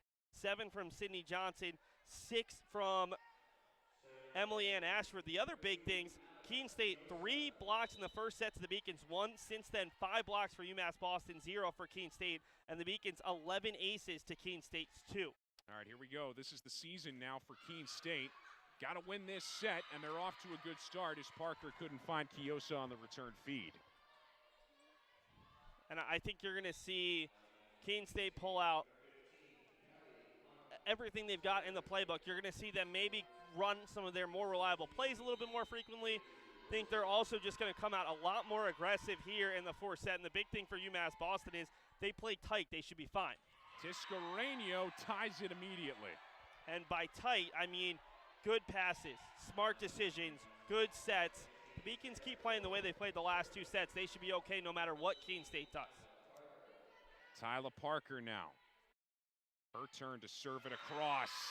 And it's an ace as Matthew couldn't reach down and get it. Yeah, it's such a good serve from Tyla. Her second ace of the day. And I don't know how you do anything with that. That ball was dipping so quickly in front of the back line. Yeah, perfectly placed. Back the other way here. And Parker will set this one up for Czapiewska, who tried to extend it out on the push that time. And Keene keeps it alive at the net. Slapped across finally. Parker to Kamensk, and this time they'll set up Doyle, and that's right in front of the Keene bench in play. That play entirely set up by Parker's service. It didn't result in an ace, but it resulted in an over ball that Keene didn't want to give the Beacons, and UMass Boston had by far the better chances on that particular play. Parker stays on the serve. This one teed up at the net and finding the spot in the middle, Kelly Hunt. She has been terrific tonight. Yeah, nice job and a big side out for Keene State with the way that Parker was serving there. That could have been a nice little run for UMass Boston. Here's McLaughlin to handle the serve here. And Kamensk on the give and go with Czapiewska, and it works to perfection as they couldn't handle the ricochet. Elizabeth Johnson couldn't handle it on the receiving end. This Beacons team has been running a 5-2 for as long as I've been here at UMass Boston. It's the first time they've run with one setter in their rotation, and Kamensk has played so well this year, becoming a better, more rounded player, a little bit more of a blocker, much better defender. And it is amazing some of the passes that she's making. She's got to be exhausted out there, and she just consistently is running all over the court, making the right decisions. Great to see out of the junior. Meanwhile, Czapiewska continues to make her mark here in this fourth set. Got that one across to make it 5-2. Czapiewska missed the first 2 games of the season due to some injuries. Then a bad sprained ankle kept her out for a while. She made a return against Keene State back on the 26th. Is slowly rounded into form. The entire year, the Beacons coaching staff, the entire team said, when we get Emilia back, we think we have enough pieces to do everything. Well, right now, Emilia Czapiewska is showing why the Beacons were so confident she could be a difference maker. Double touch. So back-to-back errors here, the service error and now the double touch. Hand Keene a couple of points, and it's back to a 1-point set. And Elizabeth Johnson serves it. Birch keeps it alive, and what a dive down to get it. Punched it back up, keeps it alive. And at the net here, miscommunication, but Doyle will salvage it. And now back the other way. This one's hit too far and right into the Beacons bench. UMass Boston stole that point with their defense. Birch, an accidental over on the service reception, but then a great diving dig over to the line. Some nice jobs by the Beacons players just to keep it alive, and then a swing that took it a bit too strong. It should be 6-4. Should, but they, on the scoreboard they got 5-5. They gave Keene the point, evidently. Yeah, that's late call. I'd say so. Anyway, on the other end here, Kamensk to Czapiewska. That's too far. And now it's going to be a 6-5 lead for Keene. Yeah, they put the 5th point up there for Keene State. It was very late. And Patrick Burns, the official, signaled over to the Keene side, giving them the point. Just to recap there, but the Beacons will get it back as Kamensk with a nice effort to punch it across, and we're tied at 6. Yeah, Kiosa now in double digits for kills, joining Emilia Czapiewska. Just a great performance from the freshman, who is also closing in on a double-double with Dick. Back the other way here, and punching it down is Doyle. That's a layup. And it's an absolute must punish. If Keene State's going to struggle on the service reception, you have to put it down. We've seen a couple times today where the Beacons haven't been able to take advantage. It's a great job by Doyle. Just a simple little touch, get it down as quickly as possible, and a nice job by the Beacons to retake the lead. Back the other way here, as they thought they might set up Doyle, but instead Garrity got that thing to tick over the net, and they'll get the point out of it. Yeah, Garrity using the top of the net to actually help her there. It slowed down the ball, and Keene State was ready for it if it hadn't caught the net. Instead, it ended up just a little bit too soft for Keene State to keep alive. Garrity stays on the serve, and Matthew had to hustle all the way back to it. And now at the net here, give credit where it's due to Ashford, right place, right time. Parker backing up on that over ball, and just her momentum took her to push that ball a bit too strong and giving Keene State an easy point. Beacons need to be a little bit smarter in the back line communicating. Here's Kamensk leaving for Doyle, and then it's kept alive. Back the other way, Birch falling backwards on the fadeaway. Kiosa fires one too far, and we're tied at 8.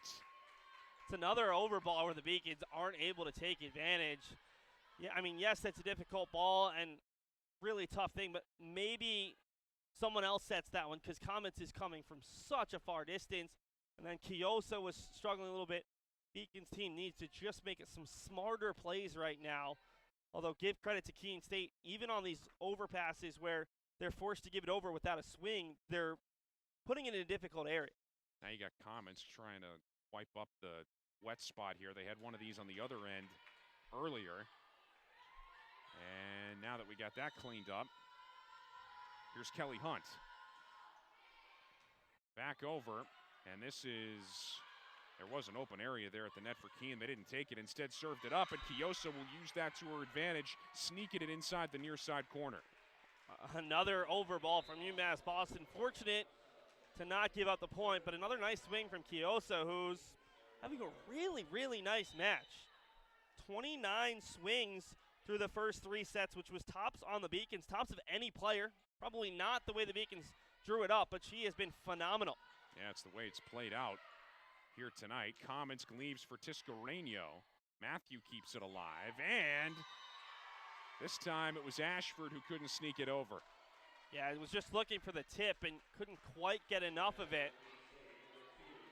10-8. This has the feeling of a set where unless a team can go on a nice run right now, we really could be coming down to the wire.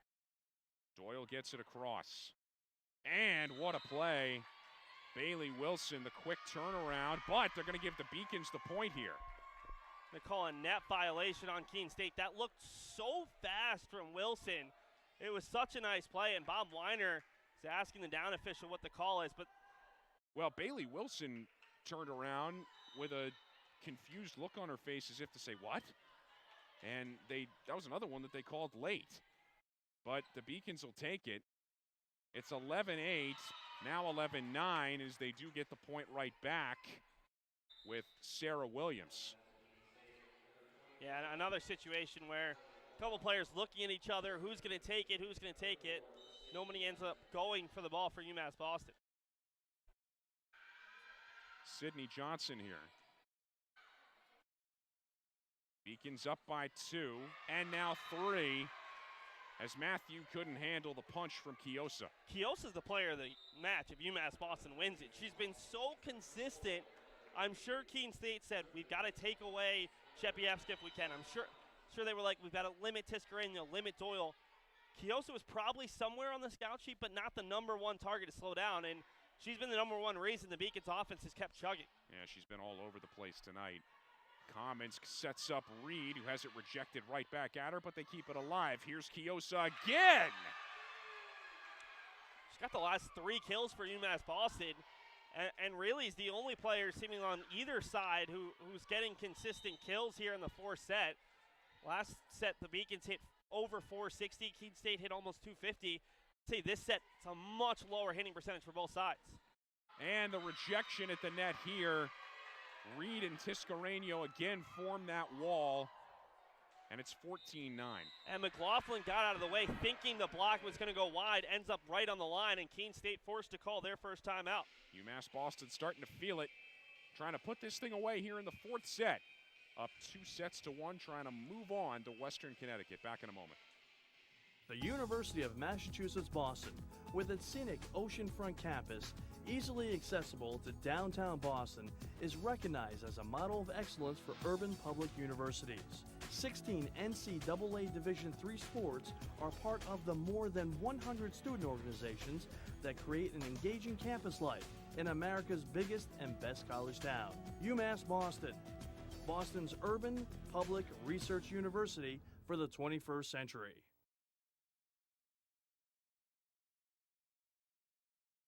Taking a look at some replays here, you've got a series of UMass Boston kills. This was a Garrity swing, and that was the one where Doyle just put the over right down, took quick work of the Owls.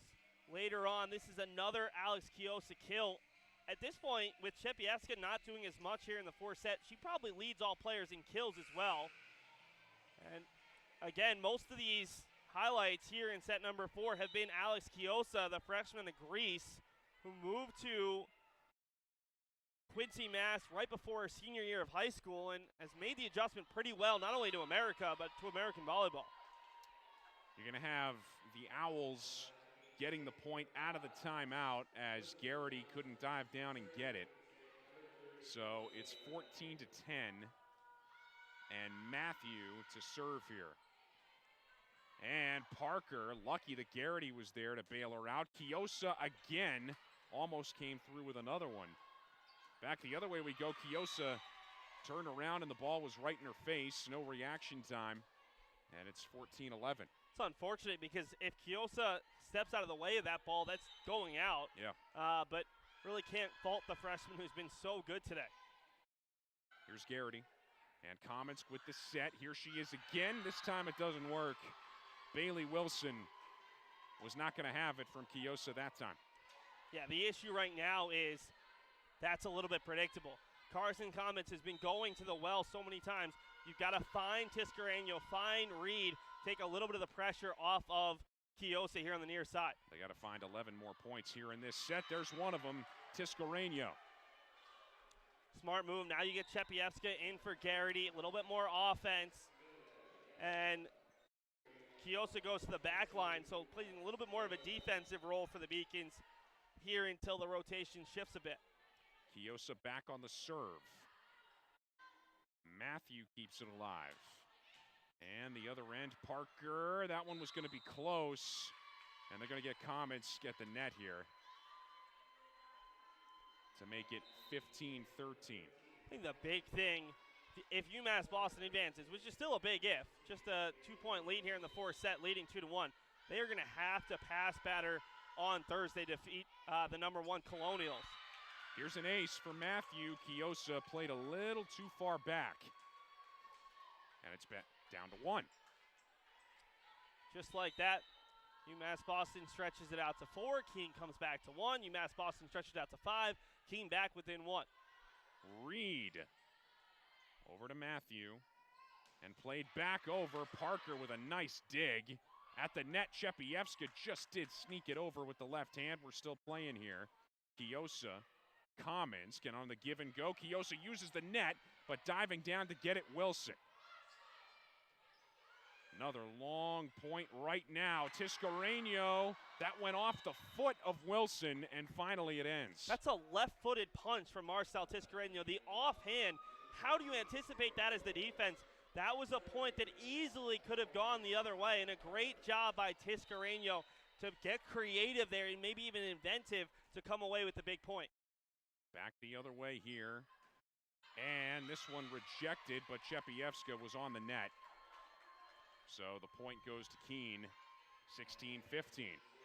Yeah, combination of Czapiewska and Doyle able to get their hands on the ball, just unable to keep it in bounds. And now Beacons need another big side out. Kamensk on the set for Doyle. There it is. Keene State got caught. A couple players coming forward. Big area there in the back right corner. And a nice kill from Doyle, who hasn't done a ton offensively here in the 4 sets. She was on the bench for a while. Now back out there on the front line with Kamensk and Czapiewska. Yeah, they could use her here down this stretch drive, trying to put this thing away. What an effort by Birch to keep it alive, and then Doyle and Czapiewska pays it off. Huge play there by Birch just to keep it alive, and because Keene State saw the Beacons were a little bit out of system, they were hoping that maybe the Beacons would have to be forced to go a soft over. Everybody came forward, and that allowed Czapiewska to have a lot of space down the line. This is the 3rd time that we've had a wet spot here. This one is different from the previous 2, and we're not going to take nearly as long to mop it up. So in any case, Birch will serve it with the Beacons up by 3. Trying to book a trip to Western Connecticut. The other way, here's the smackdown courtesy of Hunt. And it's back down to 2. Speaking of Western Connecticut, the Beacons men's soccer team, the 5 seed at number 4 seed WestCon. 17:30 left to go in regulation. Still a scoreless game between the two teams who've combined to win the last 5 men's soccer tournament championships. Yeah, big one going on there. Big one here. Czapiewska got it over, and Doyle gets it down. Can they keep it in play? No. As Hunt couldn't find McLaughlin with enough room to spare, and it's 19-16. I don't think Keene State recognized how much space they had on that ball that was coming towards the net. They had time and touches to set that. Instead, they tried to go over, and Doyle was there waiting. Now Garrity. Back across. And at the net on the setup, Kiosa handles the punch from Johnson and gets it over. So we're still alive. Sydney Johnson again. Good effort by Doyle to knock it back. And now can the Beacons put this thing away? Doyle has it smacked right back at her. We're still alive. Garrity, it's wide. Just missed there from Michaela Garrity. Love the aggressiveness from the freshman out of Illinois. And if that's a point that you lose, at least you're losing it, making the right decision. Nice swing from the back line. 19-17, and a couple Beacons ran into each other, but they still managed to get it over.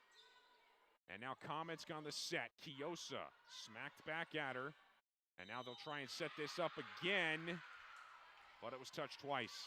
Yeah, tough play there for Kamensk. She had to kind of clear out space. Sydney Birch was in the spot she wanted to be in. A little bit of a cluster for UMass Boston. They're going to call a timeout, try to calm down, still have the lead, and most importantly, a 2-1 lead in the match. So right now it's just about calming down, making the right moves, closing it out in 4. They did just win a 5-set match. They know they can win a 5-set match, but they want to get this one done right here, right now, and think about Western Connecticut State. Don't want to go to a 5th set with your season on the line. We'll be back in a moment. The University of Massachusetts Boston. It's just minutes from downtown, and the Princeton Review calls it one of the best values in the country. A nationally recognized institution of academic excellence and research, UMass Boston offers more than 150 undergraduate and graduate programs, 16 Division III sports, and more than 100 student organizations. To learn more about the opportunities waiting for you at UMass Boston, visit in person or online. UMass Boston, a research university with a teaching soul.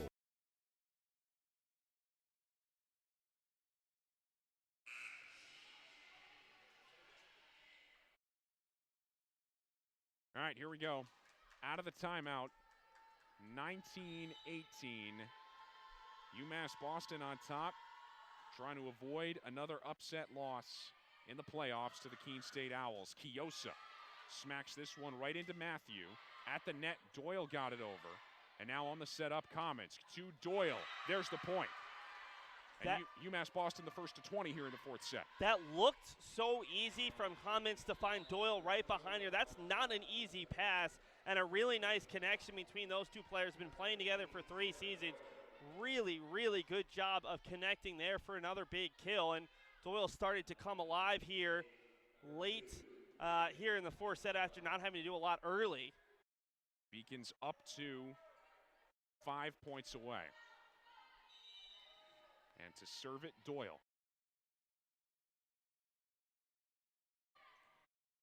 Dug out by Keene. At the net here, Cominsk runs into Doyle, but they keep it alive. Cominsk has to get it over, and now Matthew will set it up. The other way for Sydney Johnson, who gets it down, but out. Bob Weiner's asking for the tip, any kind of block on it. The down official, who had the best angle of anyone, it was right in front of her, says no block, and that's a big point for the Beacons. Huge momentum shift to be up 3 rather than 1. Doyle, service error, couldn't get it over. And they hand another one right back.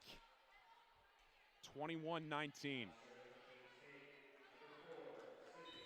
Keene State just not going away. Season on the line. Sydney Johnson. Parker will handle this. Kiosa almost came through with the kill. They somehow dig it out. Kiosa again, and Matthew keeps it alive. The other end now, barely sneaking it inside the near side corner. Ashford. Garrity outstretched but couldn't get to it. Talk about picking your spots. 2 great shots from Kiosa that Keene was able to get to. And then Ashford, another really nice spot just inside the line. Some very smart offense. Error. This one for Sydney Johnson. And that's rare. The Beacons in double-digit errors for service errors, but also double-digit aces. Keene State had just 2 service errors through the first 3 sets. UMass Boston with the ball, 3 points away. Cominsk gets it across. And on the other end, Matthew has to get it over. Cominsk on the set. Tiscareño! 2 points away. Got the overpass, got Keene State to do very little with it, and then able to take advantage by finding Tiscareño. Now it's Keene State with their backs against the wall, and that's the final timeout. We'll take a quick look at some replays here late in set 4.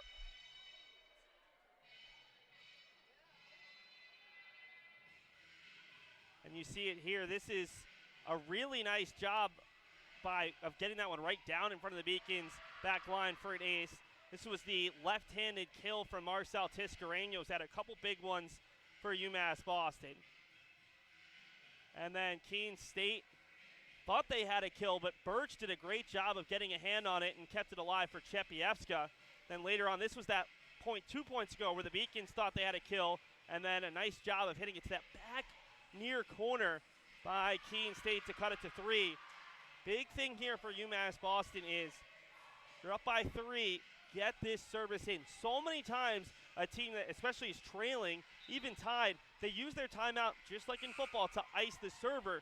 Get the service in, keep the pressure on Keene State, because Keene State is the team with all the pressure on them, not only down in the set, but down in the match. Cominsk continues to serve. Here we go. And she'll hand it right back. Of course. I mean, I can't tell you how many times I've seen it. I think icing a server works a lot more than icing a kicker, but still have a nice 2-point cushion here for UMass Boston. Now Matthew gets it across. Cominsk trying to atone, gives to Tiscareño. Thought she had the point, but somehow kept alive. This time it's set up for Kiosa, smacked back at her. Garrity to Cominsk. Tiscareño kept alive by Azenaro. At the net here, Parker plays it back. Garrity's there. Cominsk has to get it over and does. Mayhem at the net here. This one's set up the other way. Knocked down by Tiscareño and Reed, but keeping it alive again, McLaughlin. Cominsk, Mallory Reed back over. And now who's going to have it this time? Sydney Johnson will, and they have it ricochet back at him. McLaughlin on the soft toss gets it. Tremendous volleyball. Absolutely tremendous volleyball. Everybody pins and needles on both sides. The players, the coaches, the bench, the fans. That was awesome. I love the timeout here from UMass Boston. Just take a breather. Bob Weiner cracked a smile over there after that last one.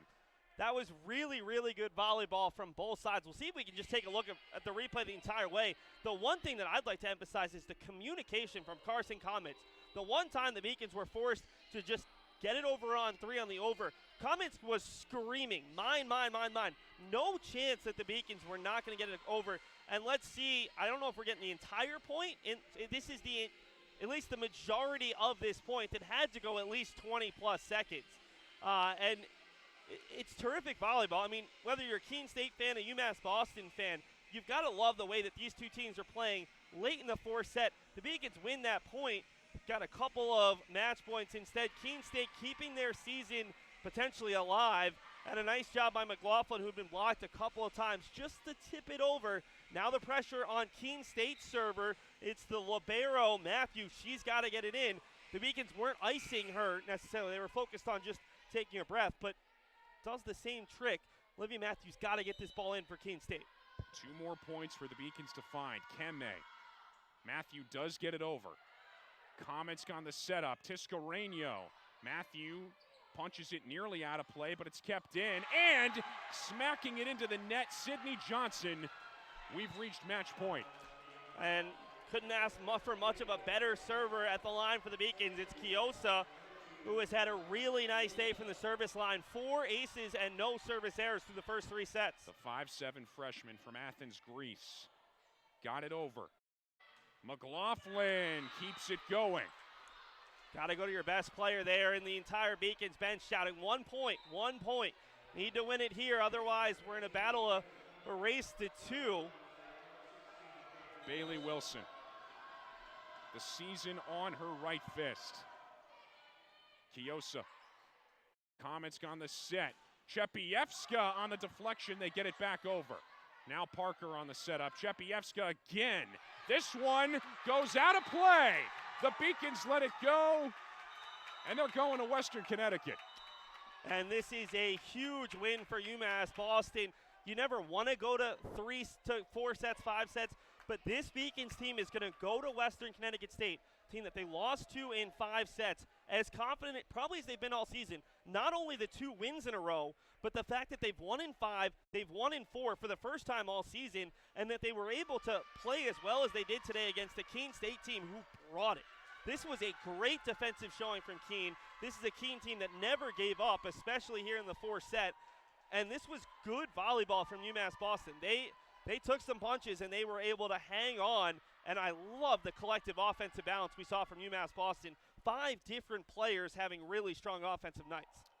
Keene State just a couple of points away from forcing a decisive 5th set, but it wasn't to be. UMass Boston hangs on.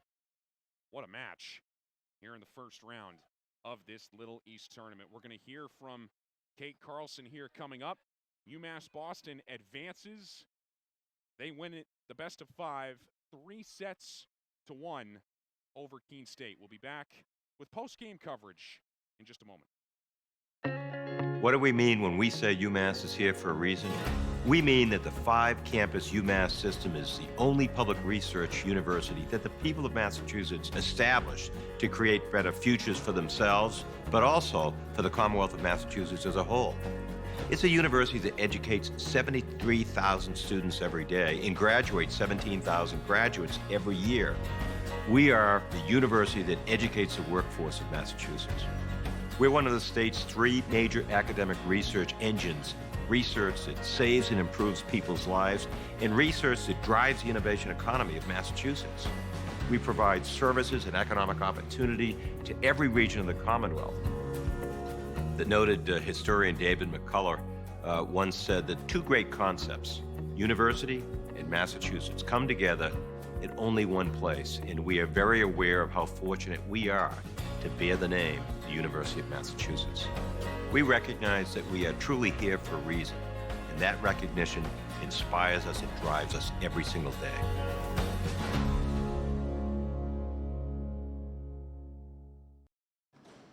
All right, we're back with Kate Carlson after the Beacons' big win here in the quarterfinal to advance over Keene State. Coach, playoff volleyball, right? That's what it was. You guys had Keene State in here. We talked about it 10 days ago. 3-0 is sweep.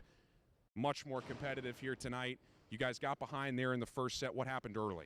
I think we made a little bit of too many errors. I think we were a little timid coming out of the gate. I mean, with those playoff jitters, always expect it. And we prepped and talked about Keene being a completely different team than what we saw 10 days ago. That's been their MO for playoffs always.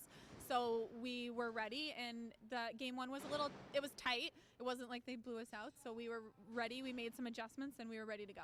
So many long points tonight, and tired legs on both sides had to be there, especially coming down the stretch. Just what did you see effort-wise tonight from both sides? It was incredible to watch. It was phenomenal to coach and to be a part of that atmosphere. It was, everybody knows that it's, win or go home, so nothing's going to fall. So the constant running and getting all these touches, and it's just, it's the atmosphere. It's what playoff brings.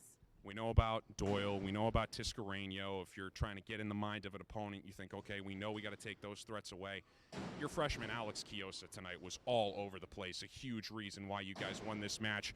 And to turn this in her first playoff performance was pretty amazing. Yeah, it was unbelievable for her to turn it on tonight.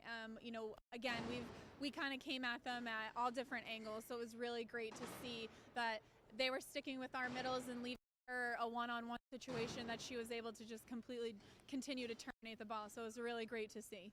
So looking ahead now, Thursday night, you guys go to Western Connecticut. Just played them. Very competitive match. Again, it goes 5. You guys come up a little bit short. Otherwise, you could have been sitting back at home watching this tonight. So what has to change for you guys to go on the road and get to another championship match? I think we clean up our service errors and our hitting errors like we did in that match for us. That was what was kind of like, it was very give and take. So I think we clean up a couple of things. We block a little bit smarter. We pick up those tips like we've been working on all week, and we'll look ahead to a great match. Well, Coach, it was a great match tonight. It was great to watch. Congratulations. Thank you so much. All right, let's go back up top.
All right, back we come here in the aftermath of what was a terrific postseason volleyball match here tonight.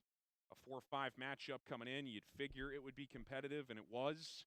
Nearly went the distance, but UMass Boston closes it out with an incredible rally there in the 4th set, and we'll go inside the numbers here. Seth, first a look at the final stats, and you see UMass Boston with the advantage in all of those categories, actually, but that's a situation where the numbers might be a little bit misleading in some of those because it felt tighter than that. It did feel tighter than that, but the two numbers that jump out to me the most, the hitting percentage 261 to 161. Last time it was 189 Keene, 184 UMass Boston. But the fact that the Beacons outdogged Keene State, the last time Keene was plus 20 in digs and the Beacons won despite that, today UMass Boston did a tremendous job defensively. And you look at the numbers, 27 digs from Parker, 14 from Birch, and then 9 each from Kiosa and Comet. This was a balanced defensive attack, just like it was a balanced offensive attack for the Beacons. It wasn't one player having to carry the load.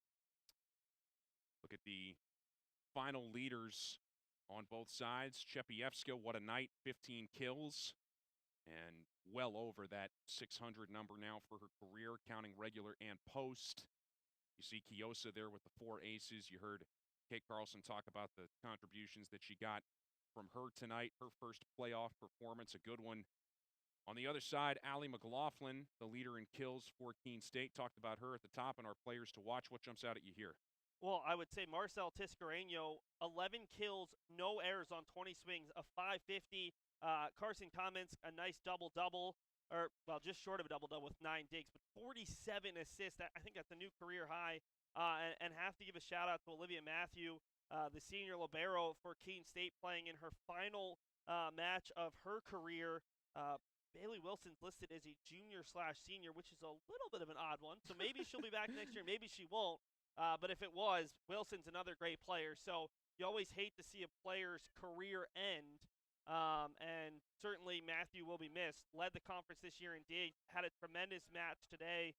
Big reason why Keene State is so tricky to get kills against, because she did a great job of keeping the ball alive. Yeah, and they came out hot in that first set as well, which they kind of had to here on the road. And so there it is. Thursday night, the semifinal at the top seed Western Connecticut, who they just pushed to 5 sets. I'll ask you going in, ask Kate Carlson there at the end, what has to change in order to go on the road and move on to the championship match? I mean, the Beacons haven't been nearly as strong on the road all season long, but I think this is the most confident the Beacons will be because of the fact that they just won in 5 against Brandeis, coming back from a 2-1 deficit. They just won in 4, coming back from a 1-0 deficit. Beacons team is not going to be intimidated. I think what you need to see is a pretty similar performance as today. 4 players in double digits. When the Beacons have that many players who are going well, it makes it really hard to decide who's the player you're going to try to lock down. There's a reason the Beacons don't have one of the top 5 hitters in the conference in terms of kills per set, because they spread it around. When they spread it around and everyone's hitting well, I don't know how you try to scout or slow down the Beacons, although WestCon is another very, very good defensive team. And WestCon, that top seed, they earned that opening round bye. UMass Boston having to play and get through this quarterfinal game to get there. They hope certainly that they are battle tested. The team that brought you this one tonight, I'm not going to read all the names this time, but there we all are. So, Seth, this one was a lot of fun. The Beacons pull it out in 4. They head to Western Connecticut on Thursday night. A final thought from you before we send everybody home here. I think it's another Keene State UMass Boston instant classic in the playoffs. Said it in the pregame, I'll say it again. This could have been a final if things had gone a little differently this season. UMass Boston, all 3 of their losses in conference were 5-set losses on the road. They could have easily been the 1 seed. They weren't so young, if they weren't so banged up earlier on the year. And for Keene State, yes, they were the 5 seed this year, but this was the team where a couple things changed, and they easily could have been making another run to a championship game. All right, enjoyed it, my friend. For Seth and our entire crew, I'm Mike Drew saying so long from the Clark, where the Beacons